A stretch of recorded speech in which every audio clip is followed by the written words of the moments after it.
ইব্রাহিম 360 সাথে আছি আমি ইব্রাহিম খলিল। আজকে টি20 মাধ্যমে আমরা ক্লাস 7 এর ইংরেজি চ্যাপ্টার 4 এর 4.8 এ যে ডিগ্রির যে রুলগুলো আছে সেগুলো বিস্তারিত আলোচনা করব। চলুন শুরু করা যাক। তো প্রথমত আমরা ইনস্ট্রাকশনটা দেখে নিব। এটা বলছে যে learn some rules forming comparative and superlative degree. Superlative degree এবং কম্পারেটিভ ডিগ্রির বিভিন্ন যে ফর্ম আছে সেগুলো আমরা আজকে জানবো। তো নাম্বার 1 রুল হচ্ছে ওয়ান সিলেবল অ্যাডজেক্টিভ। আমরা জানি যে ইংরেজি গ্রামারে একটা শব্দের যতটুকু উচ্চারণ একবার করা যায় তাকে সিলেবল বলা হয়। একাধিক সিলেবল বিশিষ্ট অ্যাডজেক্টিভের কম্পারেটিভ বা সুপারলেটিভ করার ধরন ভিন্ন। সো আমরা এখন আলোচনা করছি এক সিলেবল বিশিষ্ট অ্যাডজেক্টিভের নিয়ম নিয়ে। আমরা জানি যে পজিটিভ তো জানেনই, যেমন উইক, টেল, গুড এবং হ্যাপি, যেটা কোনো কম্পারিজন শো করে না, একদম সিম্পল অ্যাডজেক্টিভের মতো বসে, সেটা পজিটিভ ডিগ্রি। আর এই ধরনের শব্দের সাথে এগুলা একটাও ভেঙে পড়া যায় না। টলকে ভেঙে পড়া যায় না, হ্যাপিকে ভেঙে পড়া যায় না, উইককে ভেঙে পড়া যায় না। ভেঙে পড়া যায় না এমন, যেমন এখানে আপনি যদি ভাগ করেন যে উই এক, তাহলে কি ভেঙে পড়া হইলো? এটা কি তার অস্তিত্ব থাকে? সো ভেঙে পড়া সেটাকেই বলে যেটাকে ভাঙার পরেও এটার অর্থ থাকবে। সো এগুলাকে ভেঙে পড়া যায় না। তো যেই শব্দগুলা ভেঙে পড়া যায় না, এক সিলেবল যুক্ত শব্দ বা অ্যাডজেক্টিভ ই আর যোগ করে কম্পারেটিভ করা হয় এবং শব্দের শেষে ইএসটি যোগ করে সুপারলেটিভ করা হয়। যে এখানে আমরা দেখতে পাচ্ছি যে weaker, taller, better, happier, weakest, tallest, best, happiest. Okay, এরপরে rule 2, adjective ending in E. কোনো অ্যাডজেক্টিভের শেষে যদি ই থাকে তাহলে নিয়ম কি হবে?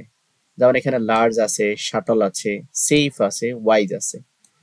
এই ধরনের শব্দ যেহেতু ই আছেই, তাহলে সেক্ষেত্রে কম্পারেটিভ করার ক্ষেত্রে আমরা শুধু আর লিখবো, সুপারলেটিভ করার ক্ষেত্রে শুধু এস টি লিখবো। তাহলে এখানে লার্জার, আমরা কিন্তু যদি এখানে আরেকটা ই লিখতাম তাহলে কিন্তু বাক্যটা বা শব্দটা হতো না। আমরা যদি লার্জের সাথে আবার আরেকটা ইএসটি লিখতাম তাহলে কিন্তু শব্দটা হতো না। এজন্য আমাদেরকে লিখতে হবে শার্টলার, সেফার, ওয়াইজার, তারপরে শার্টলেস্ট, সেফেস্ট এন্ড ওয়াইজেস্ট। 3 নম্বর রুলে বলছে অ্যাডজেক্টিভ এন্ডিং উইথ ওয়াই। যেই অ্যাডজেক্টিভের সাথে ওয়াই আছে শেষে, সেটা কিভাবে করতে হবে? আমরা জানি যে সেক্ষেত্রে কি হয়, ওয়াইটা চেঞ্জ হয়ে যায়, ওয়াই চেঞ্জেস ইনটু আই। তবে শর্ত আছে, এই ওয়াইয়ের আগে অবশ্যই কি থাকতে হবে? কনসোনেন্ট থাকতে হবে। কি থাকতে হবে? কনসোনেন্ট।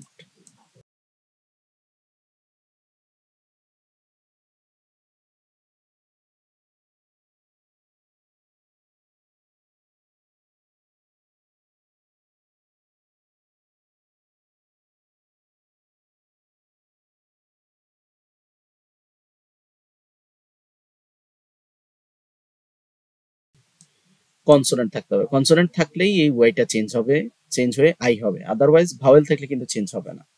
তো সো এখানে প্রথমত আমরা ওয়াইটাকে চেঞ্জ করব, ডিগ্রি করতে হলে আই করলাম, তারপরে ইয়ার যোগ করব, এরপর সুপারলেটিভে ইএসটি যোগ করা হবে। প্রত্যেকটার ক্ষেত্রে এরকম। কেন এই যে ওয়াইটা চেঞ্জ হয়েছে কেন? ওয়াইয়ের আগে কিন্তু কি পিটা আছে, পিটা কনসোনেন্ট। এখানে ওয়াইয়ের আগে জেড আছে, জেড হচ্ছে কনসোনেন্ট। এই ওয়াইয়ের আগে এইচ আছে, এইচটা কনসোনেন্ট। যার কারণে প্রত্যেকটা ওয়াই কিন্তু চেঞ্জ হয়ে আই হবে, আর ই আর ইএসটি তো সেম থাকবে। 4 নাম্বার হচ্ছে মাল্টি সিলেবল অ্যাডজেক্টিভ। আমরা জানি যে মনোসিলেবল, ডাইসিলেবল, ট্রাইসিলেবল, পলিসিলেবল। মনো অধিক যদি হয়, মানে ডাই, ট্রাই, পলিসিলেবল যদি হয়, তাহলে সেক্ষেত্রে আমাদের করার নিয়ম কি? যেমন এখানে আমরা জানি সেক্ষেত্রে বেশি বুঝালে মোর যোগ হবে কিসে? এই যে মোর এবং লেস যোগ হবে কম্পারেটিভ করতে, আর মোস্ট অথবা লিস্ট যোগ হবে সুপারলেটিভ করতে। যেমন ভ্যালুয়েবল, এখানে এই শব্দটাকে পড়া যায়, ভ্যালু শব্দটা একটা, এবল শব্দ আরেকটা, সো ভ্যালুয়েবল এটা ডাইসিলেবল। তো এই জন্য এখানে মোর যোগ হয়েছে, কম বোঝানোর জন্য লেস যোগ হয়েছে, অত্যাধিক বোঝার জন্য মোস্ট যোগ হয়েছে, অত্যাধিক কম বোঝানোর জন্য এটা লেস্ট হবে। হ্যাঁ, লেস্ট ভ্যালুয়েবল।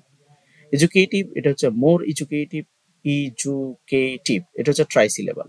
তিন সিলেবাল বিশিষ্ট শব্দ, মাল্টিপল সিলেবাল অ্যাডজেক্টিভ, সো এখানে মোর মোস্ট যোগ হয়ে কম্পারেটিভ এবং সুপারলেটিভ হবে। সর্বশেষ 5 নাম্বার রুল বলছে one syllable adjective ending with one vowel before a consonant. Okay, তো এটা কি বলছে যে যদি কখনো one syllable adjective ending with one vowel, যে কোনো একটা ভাওয়েল থাকবে এবং ভাওয়েলের বিফোর আ কনসোনেন্ট, ভাওয়েলের পূর্বে একটা কনসোনেন্ট থাকবে, তাহলে সেক্ষেত্রে আমাদের কি করতে হবে, তখন ওই কনসোনেন্ট গুলা কি করতে হবে, ডাবল করে ফেলতে হবে। যেমন এখানে ম্যাড, ম্যাডার, ম্যাডেস্ট, স্যাড, স্যাডার, স্যাডেস্ট।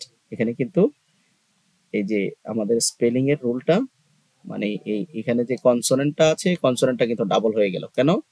এখানে একটা ভাওয়েল আছে এবং এই পাশে একটা ভাওয়েল আছে, ঠিক আছে? তো ম্যাডের ক্ষেত্রেও সেম, এই যে এটা হচ্ছে ভাওয়েল, আবার এখানে ইটা হচ্ছে ভাওয়েল।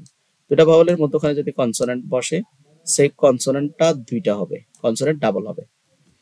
তো পরবর্তী কন্টেন্ট আমরা যদি এটা আরো একটু দেখি, ইরেগুলার কিছু অ্যাডজেক্টিভ আছে বা ডিগ্রি আছে যেগুলা আহ, একেবারে পুরোই একটা আরেকটার সাথে মিল নেই, যেমন good, better, best, bad, worse, worst, ill, worse, worst, তারপর হচ্ছে many, more, most, much more, most, little, less, least.